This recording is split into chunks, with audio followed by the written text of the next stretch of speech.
Dice la palabra, Romanos 3:1. ¿Qué ventaja tiene pues el judío? ¿O de qué aprovecha la circuncisión? Mucho en todas maneras. Primero, ciertamente, que les ha sido confiada la palabra de Dios. Pues ¿qué si algunos de ellos han sido incrédulos? ¿Su incredulidad habrá hecho nula la fidelidad de Dios? De ninguna manera.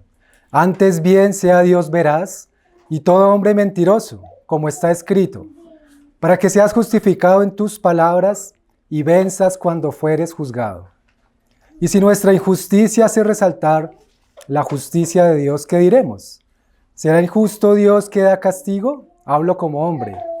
En ninguna manera. De otro modo, ¿cómo juzgaría Dios al mundo? Pero si por mi mentira la verdad de Dios abundó para su gloria, ¿por qué aún soy juzgado como pecador? ¿Y por qué no decir, como se nos calumnia, y como algunos cuya condenación es justa afirman que nosotros decimos, hagamos males para que vengan bienes? ¿Qué pues?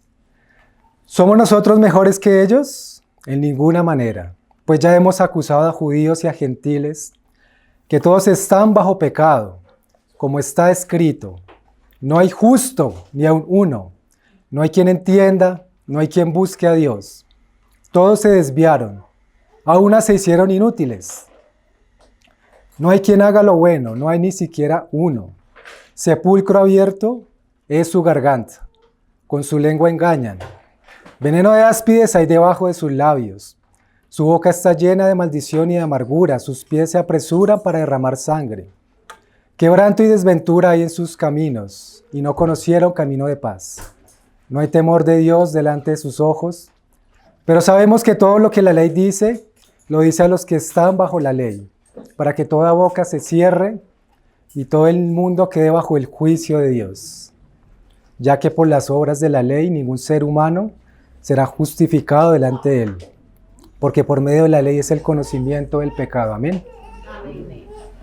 Bueno, mis hermanos, muchas preguntas acá tenemos. En este capítulo, hermanos, hay algo particular, y es que después de Pablo argumentar abiertamente en el capítulo 1 y 2 que todo el mundo estaba bajo el juicio de Dios, Pablo empieza acá a hacer una serie de preguntas en las cuales él toma como un objetor imaginario. ¿Qué es un objetor? Es alguien que Pablo tal vez imagina una persona cualquiera que está haciendo estas preguntas a Pablo después de que él viene argumentando los 2 primeros capítulos acerca de la justicia de Dios. Son preguntas que Pablo las responde implícitamente, pero como si tuviera alguien delante de él. Alguien que le está cuestionando, alguien que le está diciendo, alguien que le está preguntando sobre todas las cosas que él ya dijo, porque es alguien que tal vez tiene dudas, o alguien que puede ser un incrédulo. Cualquier persona, puede ser un compañero, puede ser un amigo, puede ser alguien que tenga ya cuestionamientos todavía en su corazón acerca de la justicia de Dios.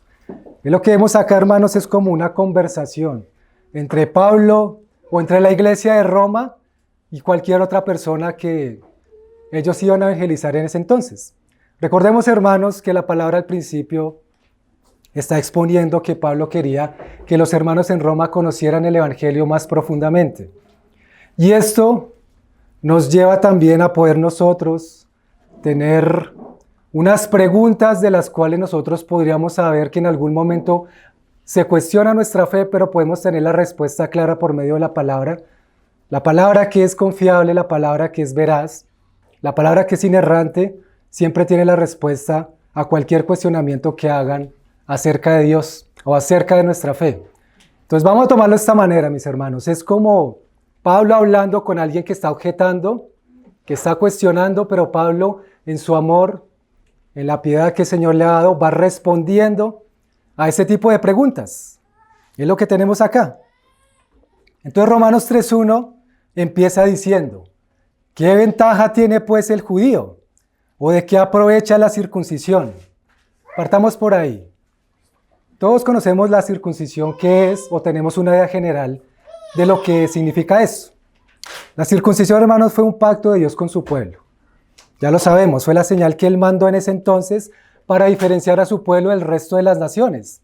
Dios quería un pueblo santo, Dios quería un pueblo apartado, Dios quería un pueblo que fuera diferente a las naciones, un pueblo que lo adorara solo a Él.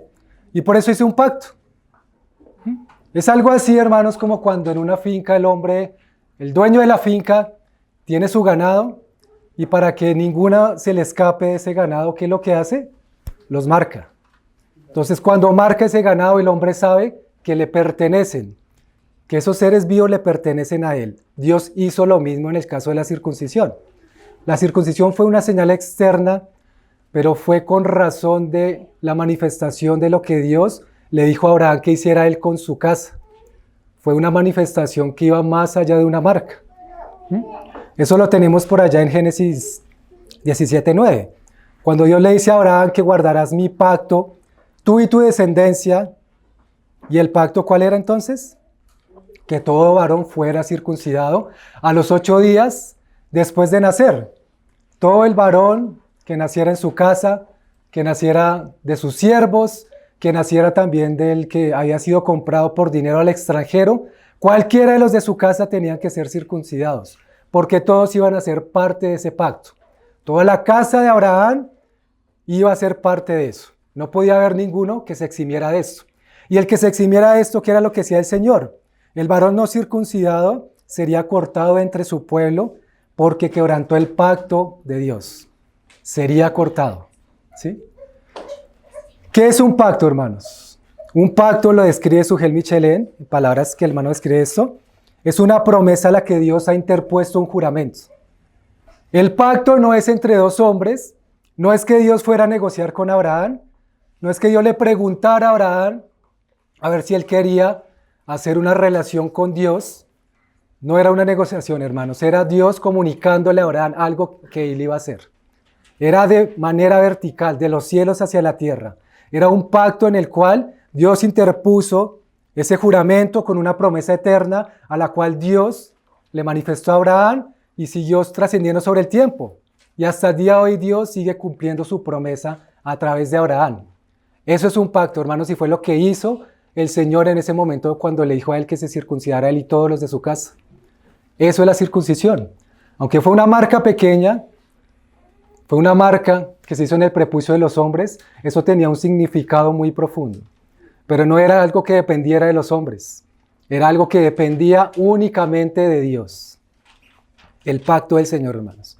Sus promesas, de arriba hacia abajo. Porque si dependiera del hombre, pues nada habría que hacer ahí. Pero Dios Todopoderoso que cumple sus promesas fue el que hizo ese pacto. Deuteronomio 7:9 nos recuerda esto cuando la palabra dice ahí: conoce pues que Jehová tu Dios es Dios, Dios fiel que guarda el pacto. Y la misericordia a los que lo aman y guardan sus mandamientos hasta 1000 generaciones. Dios es fiel a su pacto. Dios guarda sus promesas. Con aquellos que el Señor escogió, Él es fiel hasta 1000 generaciones. Sigue Romanos 3:2 diciendo ahí entonces: ¿qué ventaja tiene pues el judío que aprovecha la circuncisión? Mucho en todas maneras. Es decir, mucho, se mire como se mire. Hay algo específico que el Señor hizo con los judíos que no hizo con otro pueblo. Dios escogió a Israel. Dios levantó a este pueblo cuando envió a Jacob a Egipto con todos sus hijos. Después pasaron 400 años, multiplicó Dios este pueblo y Dios hizo algo muy especial. Dios le mandó unas leyes, Dios quiso que se apartaran de las naciones, o más bien ser ejemplo para las naciones. Y entonces en muchas maneras, como nosotros miremos, los judíos tienen ventaja sobre estas cosas, sobre lo que Pablo dice. ¿Qué ventaja tiene pues el judío? Muchas en todas maneras. Hasta aquí Pablo está disertando sobre esto. Es cierto, hermanos, que los judíos ocupan una posición especial en el plan de Dios. La ocupan. Y de hecho era lo que los judíos creían. Ahora hay un contraste acá de lo que está Pablo hablando en Romanos 3, porque aunque los judíos tenían una posición especial con relación a lo que Dios hizo con ellos, que hizo el pacto, que los escogió, que los levantó como una gran nación, pues ciertamente hay una gran diferencia en esa posición. Y era que los judíos pensaban que ese privilegio les daba para ellos para vivir una vida de cualquier manera. Nosotros ya conocemos la historia a través de los tiempos como el pueblo judío una y otra vez tras vez, tuvo rebelión contra el Señor. Vez tras vez el Señor tuvo misericordia, envió sus juicios, volvía a levantar al pueblo, perdonaba y nuevamente la siguiente generación volvía a cometer los mismos errores de la antigua generación. Pero recordemos, hermano, lo que decíamos ahorita, el Señor no anula su pacto por la infidelidad del hombre. El Señor se mantiene fiel a sus promesas. El punto radica acá que los judíos, al pensar ellos que eran escogidos de Dios, que eran una nación separada, entonces podían vivir de cualquier manera. Pero entonces Pablo acá nos empieza a mostrar que no es de la manera en que Dios ve las cosas, porque sencillamente la gran diferencia en esa posición especial era que era una responsabilidad para ellos y no solo un privilegio. Si Dios separó al pueblo judío con un propósito, ellos debían haber respondido de una manera responsable y diligente al llamado que el Señor les hizo, pero no fue así. Ya sabemos por la palabra en el Antiguo Testamento que era imposible que el pueblo judío tuviera, ¿cómo decirlo?, ese nivel de santidad, o que más bien no, pudieran cumplir la ley. Era imposible. Por eso Dios en ese plan eterno sabía en qué momento iba a enviar a su Hijo, pero antes de eso Dios tuvo tanta misericordia y quedó a través de la palabra escrito en la historia todo lo que hizo por los judíos. Pero en este privilegio ellos se confunden y ellos creían que esto era para tomar la ley de Dios de cualquier manera, que podían levantar dioses ajenos, que podían relacionarse con otras naciones, que podían hacer cualquier cosa, pero no fue así. El Señor dice, hermanos, ustedes judíos son un pueblo especial, por tanto tienen que vivir una vida especial. El Señor no está diciendo, ustedes judíos son un pueblo especial, por tanto pueden vivir como les dé la gana. Es diferente, pero ellos lo tomaron de esa forma porque pensaban que ese privilegio les daba para eso. Si Dios separó a este pueblo para que viviera de una manera especial para Él, este pueblo lo que tenía que hacer era hacer su voluntad, vivir de una manera diferente, vivir bajo los estatutos del Señor. Pero todo esto pues fue quebrantado. Pablo deja acá en claro estas cosas. Y sigue en Romanos 3, verso 2b. Entonces dice él, mucho en gran manera. Ahora, primero ciertamente, ¿por qué? Porque les ha sido confiada la palabra de Dios. Esto es mucho decir, hermanos. A ellos les fue confiado la palabra. El Señor no escogió otra nación diferente. Escogió ese pequeño Israel para darles la palabra. Pero en este caso, hermanos, no se refiere a toda la palabra del Antiguo Testamento. Se podría ver así. Pero ir a mirar, partiendo de que en otras versiones dice que en primer lugar ellos tienen esta ventaja, que es a los judíos a los que se les ha confiado los oráculos de Dios. Dice así en la Biblia de las Américas. En la Reina Valera dice, se les ha confiado la palabra. ¿Qué es un oráculo? Es básicamente la revelación que Dios dio a los judíos. Es esa revelación que Él solo dio a Él y no dio a otro pueblo. Esa revelación ellos tenían que guardarla, tenían que retenerla en su corazón. En este caso, la palabra que Pablo usa, referente a que les fue revelada la palabra o los oráculos de Dios a ellos, es una palabra que dice logía. Logía, que en la traducción griega del Antiguo Testamento se usa para designar como una comunicación o como un pronunciamiento de Dios hacia alguien, que en este caso fue Dios diciendo, comunicando al pueblo judío que los 10 mandamientos.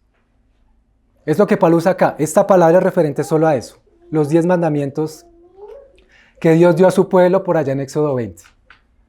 Entonces Dios les encomendó esa palabra a los judíos. Les confió estos mandamientos, pero pues ellos nunca lograron darse cuenta de que la elección especial también les implicaba una tarea especial. Entonces en Romanos, verso 3, ahí donde vamos, inicia esta objeción de alguien que después de haber recibido esta respuesta de Pablo, empieza a hacerse una serie de preguntas, que incluso son preguntas que pueden ser reales, que pueden ser legítimas. Y Pablo responde ante eso entonces. Pues que, si algunos de ellos han sido incrédulos, su incredulidad habrá hecho nula la fidelidad de Dios. O sea, ¿cómo así entonces? Pablo nos está diciendo esto y entonces si algunos de ellos son incrédulos, ¿habrá o no habrá salvación para esa incredulidad? ¿Será que Dios va a hacer nula su fidelidad con razón de que algunos de ellos fueron incrédulos? Ahora, en primer lugar, hermanos, hay que decir, la fidelidad del Señor no depende de si el pueblo es fiel. La infidelidad de los judíos no anula la fidelidad de Dios.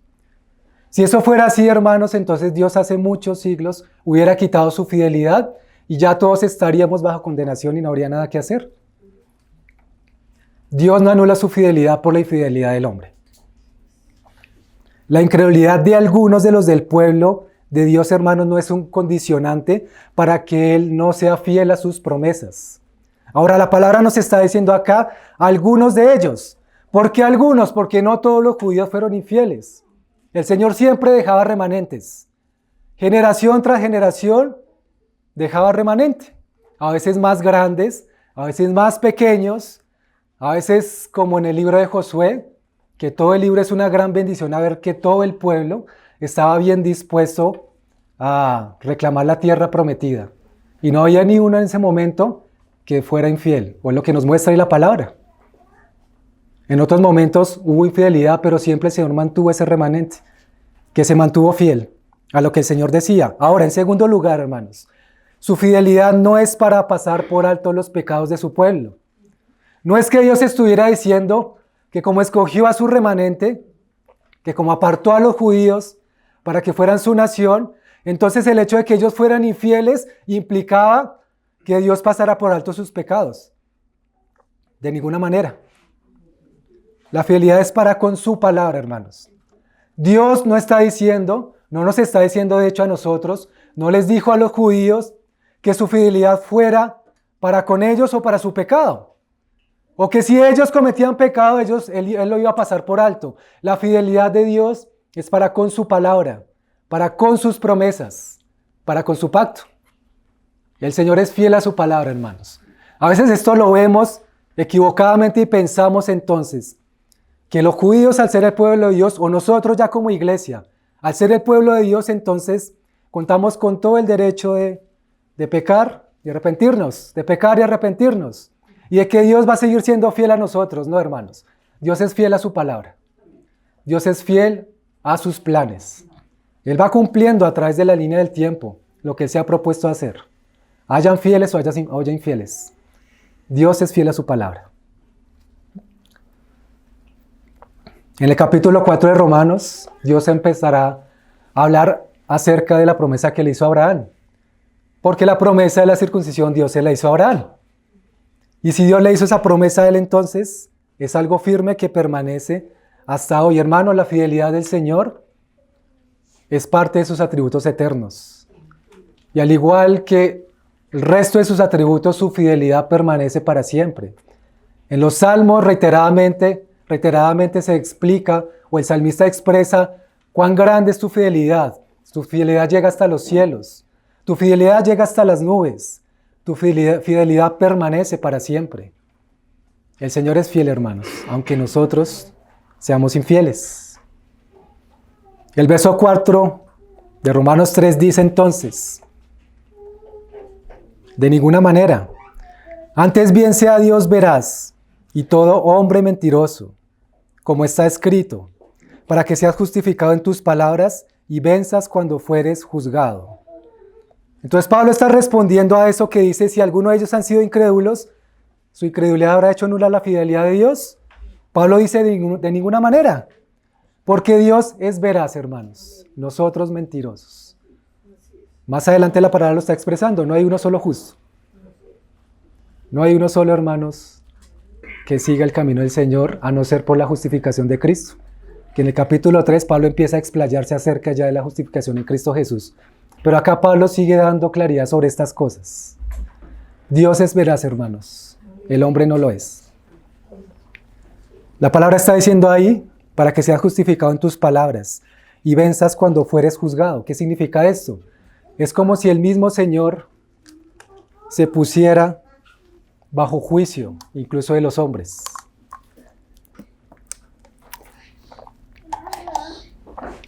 El Señor está en el tribunal, hermanos. Están los que lo juzgan, pero el Señor va a terminar siendo veraz y el resto va a terminar siendo mentirosos. Dios se muestra veraz, hermanos, aunque todo el mundo resulte mentiroso. Para que se vea que tú, Dios, tienes razón en tus argumentos y ganes el caso cuando vas a juicio, dice otra versión. Hermanos, el Señor no tiene injusticia de ninguna manera. Esto nos puede parecer algo, sí, normal, pero lo cierto es que acá incluso el Señor usa esta figura, tomándola por la inspiración que le dio a Pablo, para manifestar que Él, incluso poniéndose en un juicio, Él siempre va a ser veraz. Él siempre va a ser justo. Él siempre va a demostrar que su justicia se alinea con su fidelidad, que su justicia no se contrasta o no diferencia de su fidelidad o el resto de sus atributos. Y el Señor, poniéndose en ese juicio, también va a mostrar que todo el mundo está bajo su juicio, que todo el mundo va a tener que cerrar su boca porque el Señor va a establecer juicio sobre toda la tierra como lo ha hecho en tiempos pasados. Es lo que está diciendo la palabra ahí. Y lo que más adelante incluso dice Romanos, para que toda boca se cierre y todo el mundo quede bajo el juicio de Dios. Sin excepción alguna, hermanos. Ni judíos ni gentiles. No hay uno solo. Solo Dios es veraz, hermanos. Dice el verso 5. Y si nuestra justicia hace resaltar la justicia de Dios, ¿qué diremos? ¿Será injusto Dios que castiga? Hablo como hombre. Hermanos, el objetor acá entonces, ¿qué es lo que está diciendo? Si tú dices que nuestra culpa o culpabilidad no hace más que demostrar que Dios es justo, entonces, ¿qué podemos decir nosotros?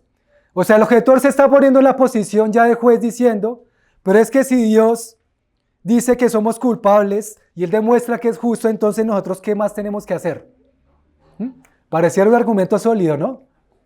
Y luego sigue diciendo, ¿significa entonces que estás intentando, Pablo, convencerme de que Dios es injusto si lanza la ira sobre ti y sobre mí?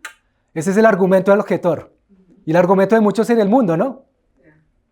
Parece que se liberara a él y quedara él en la justicia y Dios fuera injusto. Pablo escribe, hermanos, estas preguntas de una manera excepcional. Porque ciertamente fueron muchas preguntas que nosotros también pudimos habernos hecho antes cuando no creíamos. Y muchas de las cuales hoy el mundo se hace. Y el mundo cuestiona al Señor. Pero la palabra nos está mostrando, hermanos, que ante estos argumentos siempre hay una respuesta sólida que proviene de la palabra. La palabra, hermanos, no se equivoca, es inerrante. La palabra tiene todas las respuestas. Ante la respuesta de Pablo a este objetor, ahora acá Pablo dice que está usando argumentos meramente humanos. Es como si alguien pregunta, el ser humano preguntando hasta donde le da su capacidad mental. Va a decir, bueno, entonces, ¿qué es lo que Dios está diciéndome?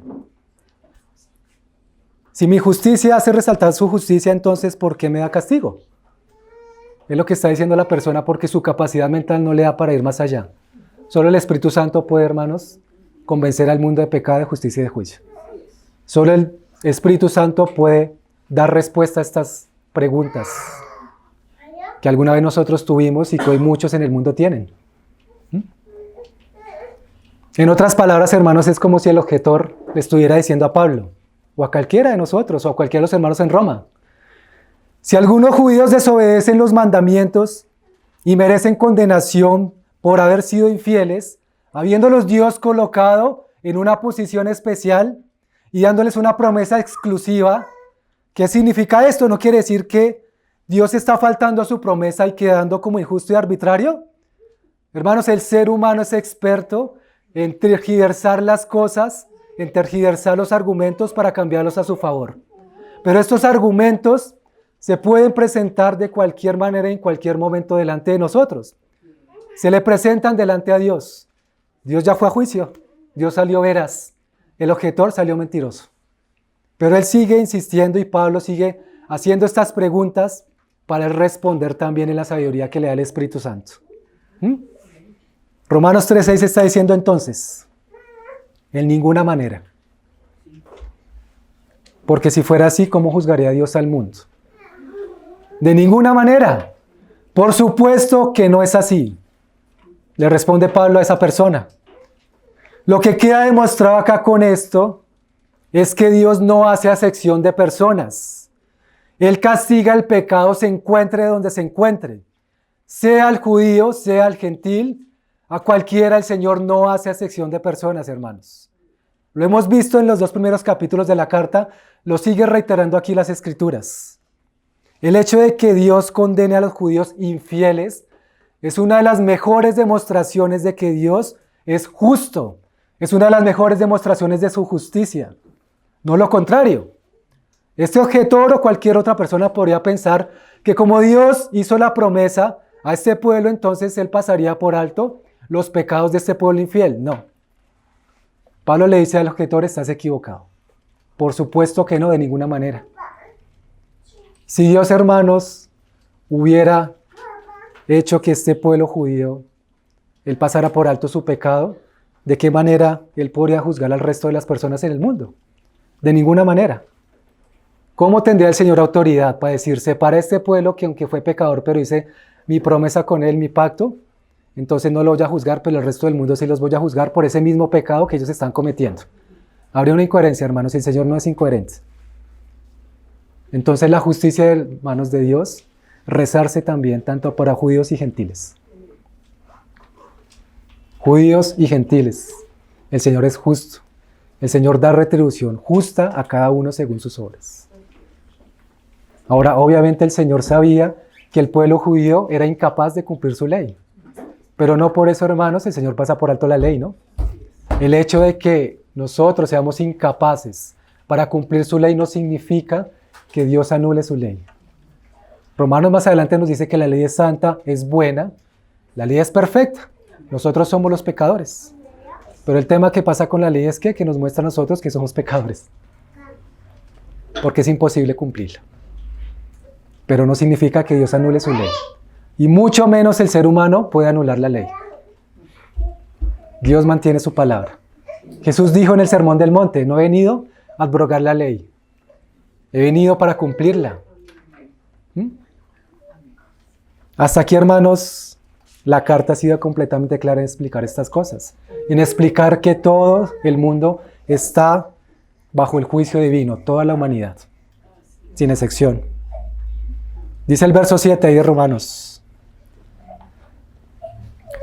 Sigue Pablo diciendo entonces, pero si por mi mentira la verdad de Dios abundó para su gloria, ¿por qué aún soy juzgado como pecador? ¿Y por qué no decir, como se nos calumnia, y como algunos cuya condenación es justa, afirman que nosotros decimos, hagamos males para que vengan bienes? Vuelve nuevamente acá, hermanos, una pregunta que Pablo pone como si fuera el objetor. O sea, no Pablo, sino el objetor está diciendo esto. Es decir, que después del argumento que Pablo le da en el verso anterior, ahora entonces esta persona viene y dice, bueno, entonces tú dices que por mi falsedad Dios va a mostrar su veracidad y manifestar su gloria. ¿Por qué entonces encima de esto me va a condenar a mí como pecador? Es decir, entonces, si mi pecado está sirviendo para que Dios manifieste su gloria, manifieste su justicia, entonces lo que yo tengo que hacer es pecar para que vengan bienes. Eso es lo que está diciendo el objetor. Lo que está manifestando, porque ahora en lo que Pablo le explica a él, entonces ahora le está diciendo y tergiversa, entonces vuelve a decir esto. Y hasta acá llega el punto, hermanos, y hasta aquí puede llegar nuestro corazón muchas veces. O el corazón de un incrédulo. Fácil. Como Dios es justo, entonces hagamos como dice la palabra en Corintios. Comamos y bebamos, que mañana moriremos. No pasa nada acá, Dios nos perdona. Sea lo que sea que hagamos, estamos en la filosofía o en la doctrina falsa del ecumenismo, donde Dios es Padre universal de todos, entonces Él perdona a todos. Falso, hermanos. Falso. Y bendita sea la palabra del Señor, porque la palabra, hermanos, expresa todas las cosas sin dejar nada en oculto. Acá la palabra nos está mostrando cuánto una persona puede llegar a justificarse y cambiar la doctrina de Dios para pretender él librarse. ¿Sí? Entonces Pablo responde a esto. Tú vas a razonar como algunos que cínicamente nos calumnian, afirmando que nosotros decimos que lo que tenemos que hacer es males para que vengan bienes. Por eso Pablo está diciendo ahí, tu afirmación es digna de condenar. Digna de condenar. Después de haber Pablo expuesto esto a esta persona, sigue el contraste. Pablo le responde esto. Entonces es como si dijera, hermanos, esta persona, que el pecado le da a Dios la oportunidad para hacer justicia y misericordia. O sea, Dios, en un supuesto de lo que dice este objetor, es que la única manera en que Dios muestre su justicia es que abunde el pecado. Que abunde en gran manera. Y la palabra, hermano, nos muestra a nosotros que la gracia sobreabunda ciertamente donde abunda el pecado, pero no a la manera de que acá una persona puede llegar a mostrar a alguien que no conozca al Señor. De ninguna manera, hermanos, nadie puede decir que va a hacer males para que vengan bienes. Eso es imposible. Sino que Dios juzgará con fidelidad y con justicia todas las cosas. Si se pensara de esta forma, hermanos, es como si se estuviera diciendo, en otras palabras, esto. ¿Está bien yo hacerle daño a una persona para darle la oportunidad de demostrarle cuánto me ama? ¿Sí, hermano, lo entendemos? O sea, aquel que está diciendo que quebranta la ley del Señor, que quebranta sus mandamientos, que rechaza al Señor, le está dando la oportunidad a Dios para demostrar cuánto lo ama. Ahora, eso es completamente incoherente. Es contrario, hermanos, pero es lo que muchos hacen. Que como Dios es un Dios misericordioso y lleno de amor, entonces Dios perdona cualquier infidelidad, Dios pasa por alto cualquier pecado, Dios perdona, y comamos y bebamos que mañana moriremos.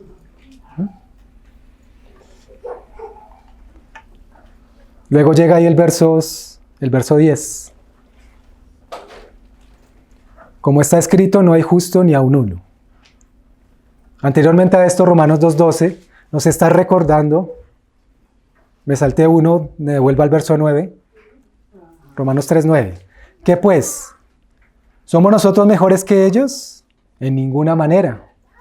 Pues ya hemos acusado a judíos y a gentiles que todos están bajo pecado.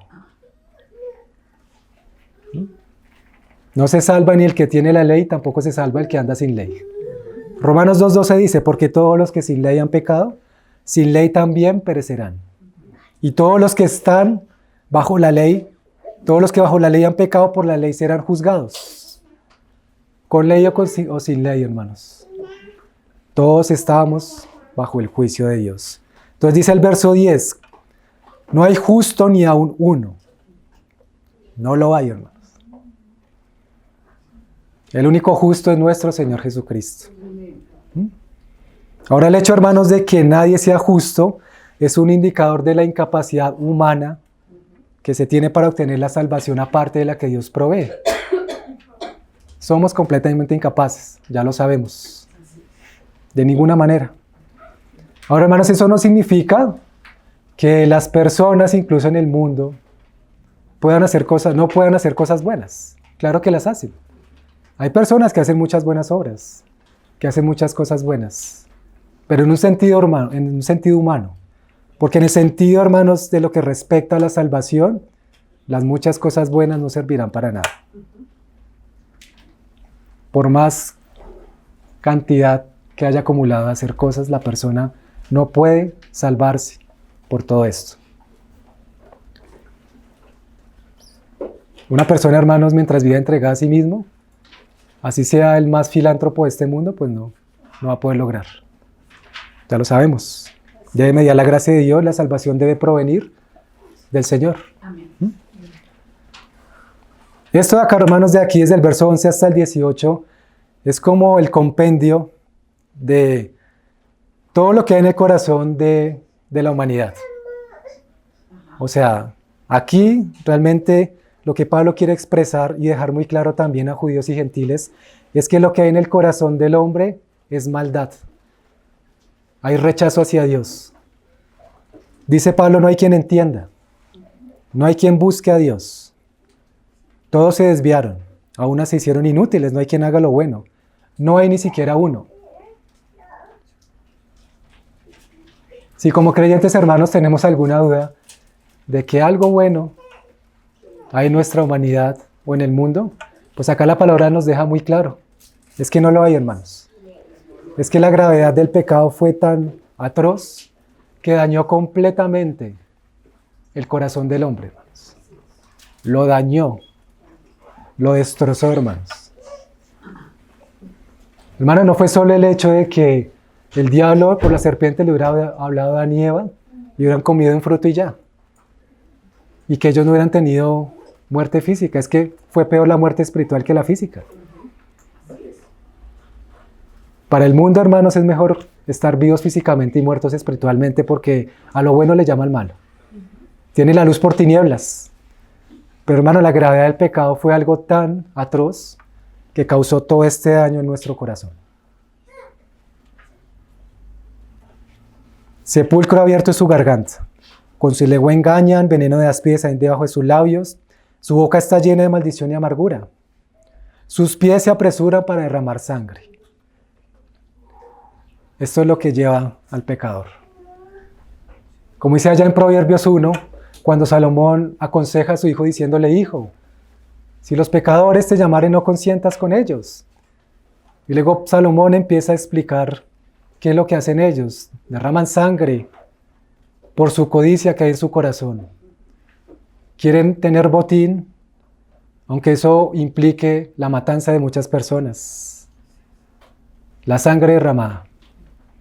Y muchos otros pecados, hermanos, que la palabra muestra, ¿no? Quebranto y desventura en sus caminos. Continuamente. Un corazón quebrantado, una vida desventurada. No conocieron camino de paz. Solo angustia en sus corazones. Enojo, ira, maledicencia. Y todo lo que Pablo describe en el capítulo 1. Por lo cual Dios entregó a estos hombres a pasiones desordenadas y a una mente depravada. No hay más, hermanos, no hay más resultado. Una persona que está con su corazón así como cualquier otro, si no tiene la gracia de Dios, va a continuar este camino. No hay alguna manera de que se salve sino solo por Cristo. Pablo lo está diciendo, hermanos, ahí, no hay uno solo. No hay temor de Dios delante de sus ojos. Y no lo hay. Y antes, como Pablo dice también en el primer capítulo, ellos hacen esas cosas abominables a Dios, incluso aprueban a los que practican tales cosas. Hermanos, el corazón del hombre es tan malo, tan pervertido, tan depravado, que sin Cristo una persona puede llegar a lo más bajo del pecado. Sin Cristo, hermanos, una persona no tiene vida de ninguna manera. Ni en esta vida y menos en la venidera. Hermanos, nosotros, bendito sea el Señor, que estamos acá. Estamos redimidos por su sangre. Pero no significa, hermanos, que estas cosas las tengamos que odiar y decir que a nosotros no nos puede pasar, hermanos. Ya lo dijimos anteriormente. Tenemos que estar vigilando, velando y orando, porque el pecado está a la puerta, hermanos. ¿Qué fue lo que ocurrió allá con Caín? Cuando presentó su ofrenda, y junto con Abel. Caín, muy ofendido con su hermano, Dios va y le dice: ¿por qué decae tu semblante? Si hicieras lo bueno, serías aprobado. Pero si no lo hicieres, el pecado está a la puerta, queriendo enseñorearse de ti. Pero tú lo tienes que dominar. Ya sabemos cuál fue el resultado. El pecado, hermanos, es algo serio. Es algo que nosotros no podemos tomar de una manera cualquiera, hermanos. Nosotros, hermanos, tenemos al Señor y su Espíritu, pero eso no es para nosotros, en un sentido, no es para nosotros ya la garantía total si nosotros no usamos, si no tomamos de la gracia. En definitiva, entonces el Señor no va a obrar en nuestras vidas. Hermanos, Dios tiene su obra y la obra es de Él, ciertamente que lo es, pero nosotros no estamos como actores pasivos en esta batalla. Nosotros necesitamos estar velando y orando, pidiéndole al Señor de su gracia para que Él opere. Si Él abre camino, nosotros caminamos. Si Él nos muestra dónde ir, nosotros vamos. Pero si Él nos muestra dónde caminar y no lo hacemos, pues quedamos estancados. Estamos en un camino de santificación, ¿no? Dice ahí entonces ya el verso 19 y 20. Pero sabemos que todo lo que la ley dice, lo dice a los que están bajo la ley, o sea, judíos. Si ellos de repente se creían suficientes por tener la ley, se creían con el privilegio de tener los mandamientos de Dios, pues acá Dios derrumba completamente esos argumentos. Los mismos judíos, hermanos, vemos ahí en la palabra cómo era que veneraban el mismo templo del Señor. Cuando decían templo de Dios, y salían y seguían en sus mismas injusticias, en su mismo pecado. Pablo acá expone que incluso los que están bajo la ley, incluso aquellos que tenían como talismán el templo, que era algo asombroso en su momento, que era algo espectacular, allá cuando estaba en Jerusalén, y ellos lo honraban tanto y era un ídolo para ellos, pues Dios derriba todas estas cosas, hermanos. Dice que para que toda boca se cierre, todo el mundo quede bajo el juicio de Dios, ya que por las obras de la ley, ningún ser humano será justificado delante de Él, porque por medio de la ley es el conocimiento del pecado. No podemos con la ley. Y la ley tampoco pudo a nosotros hacernos santos. Ahí está la bendición, hermanos, también del Señor y de su plan. Porque aún la misma ley con los profetas y los salmos hablaban de ese don que iba a descender del cielo. Pero por la ley, hermanos, nosotros solo conocemos el pecado. Romanos 7, Pablo lo dice, ¿no? Yo no conocí el pecado sino por la ley. Porque tampoco conociera la codicia si la ley no dijera, no codiciarás. Es decir, hermano, cualquier persona que intente vivir por la ley de Dios sin Cristo, lo único que va a atesorar en su corazón va a ser que quebrante la ley una y otra vez. Una y otra vez. Si la persona es codiciosa, aunque desee en todo su corazón no desear la codicia, el pecado va a tomar ocasión con el mandamiento y lo va a llevar a codiciar mucho más de lo que codiciaba al principio. Santiago también lo dice en su capítulo 2. Porque cualquiera que guarda toda la ley, pero tropieza en un punto, se ha hecho culpable de todos.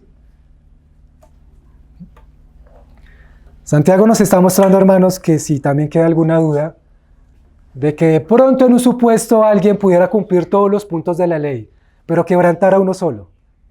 Cosa que igual no ocurre, porque quebrantamos muchos puntos de la ley. Pero en supuesto de que alguien quebrantara un solo punto, Santiago dice se ha hecho culpable de todos. Culpable de quebrantar toda la ley. Porque estamos, hermanos, delante de un Dios santo, que cada uno de sus mandamientos son santos y veraces y eternos. Hermanos, cuando Dios por medio de Moisés le estaba entregando la ley al pueblo, a los judíos, ¿qué era lo que ocurría en ese entonces? Allá en el monte, oscuridad, rayos, el pueblo temblaba y estaba espantado de lo que veía. La misma palabra dice que ni siquiera un animal se podía acercar porque iba a ser muerto. Que el mismo pueblo dijo, habla tú, Moisés, con nosotros, porque nosotros no queremos hablar con Dios para no morir. Moisés le dice al pueblo, esto envía Dios para probaros y para mostrar cómo Dios aborrece el pecado y cómo es su santidad y su justicia. Una sola mandamiento que se quebrante de la ley, hermanos, ya quebrantamos toda la ley. Y todo el mundo, la humanidad la hemos quebrantado. Entonces Santiago dice esto. Pues el que dijo no cometas adulterio también dijo no mates. Ahora bien, si tú no cometes adulterio pero matas, te has convertido en transgresor de la ley. O sea, tú eres el más puro sexualmente, pero eres asesino, no te va a servir de nada ser puro, porque quebrantaste el mandamiento que dice no matarás. Es lo que nos dice el Señor, para dejarnos muy claro que por la ley no podemos ser salvos. Hermanos, para concluir, ¿cómo podemos llevar esto hoy a la iglesia? Si la palabra al principio ahí nos mostraba en Romanos 3:1, que los judíos fueron sellados. Dios hizo un pacto con ellos, ¿no? Los mandó a circuncidar. Ahora nosotros no tenemos que hacer eso. Pero nosotros, hermanos, somos sellados. Efesios 1:13 dice, ¿no? En Cristo también nosotros, habiendo oído la palabra de verdad, el evangelio de nuestra salvación, y habiendo creído en él, fuimos sellados ¿con qué? Con el Espíritu Santo de la promesa. Amén. Hermanos, no somos ya sellados con una circuncisión que viene de la carne. Somos sellados con el Espíritu Santo que ahora está morando en nosotros, hermanos. ¿Qué implica eso? Hermanos, aprendamos también de lo que nos dice la palabra acerca de los judíos. Dios nos llama a nosotros también como creyentes a aprender de los errores del pasado. Nos llama a aprender de su bendita palabra también y de lo que el pueblo hizo o dejó de hacer en el pasado. Si los judíos creían que ellos eran privilegiados por ser escogidos y tener esta posición especial, pero no entendieron, ahora ¿quién nos llama el Señor a nosotros que ya tenemos su Santo Espíritu dentro de nosotros? A hacer la tarea adecuadamente, a guardarnos en santidad, a no considerarnos mejores que los demás, en el mundo inclusive los que no creen. Ciertamente somos apartados para el Señor, pero no implica, hermanos, que seamos mejores. Somos sellados por el Espíritu del Señor, pero para darle honra y gloria a Él, para exaltarlo y para empezar ahora a vivir ya los mandamientos, pero bajo el régimen del Espíritu Santo, no bajo el régimen viejo de la letra. Implica, hermanos, esto una responsabilidad más que un privilegio, como lo decíamos ahorita. Ser responsables delante del Señor y delante de los hombres. Ahora en el nuevo pacto, hermanos, teniendo nosotros a Cristo en nosotros, y desde Cristo en adelante, pues la palabra a quien ha sido confiada, ya no fue confiada a los israelitas. Eso fue en el antiguo pacto. Ahora en el nuevo pacto, Cristo, ¿quién confía su palabra? ¿A quién la confía, hermanos? A la iglesia. Y ahora como iglesia entonces nosotros tenemos esa bendita palabra porque somos la iglesia del Dios viviente, columna y baluarte de la verdad. Ahora, con la palabra, ¿qué tenemos que hacer? Ya es una respuesta que todos conocemos, hermanos. Que el Señor nos guarde, hermanos, y nos guíe para poder aprender de lo que fue el pueblo de Dios en el antiguo pacto y hoy vivir, hermanos, con su bendita palabra, sabiendo que somos sellados por el Espíritu Santo. Y que ahora, si somos un pueblo apartado para Dios, hermanos, estamos llamados a vivir una vida de santidad, a tener una relación profunda con el Señor y todo lo que ya conocemos en teoría, pero que en la práctica solo el Espíritu Santo nos puede dar. Amén. Amén.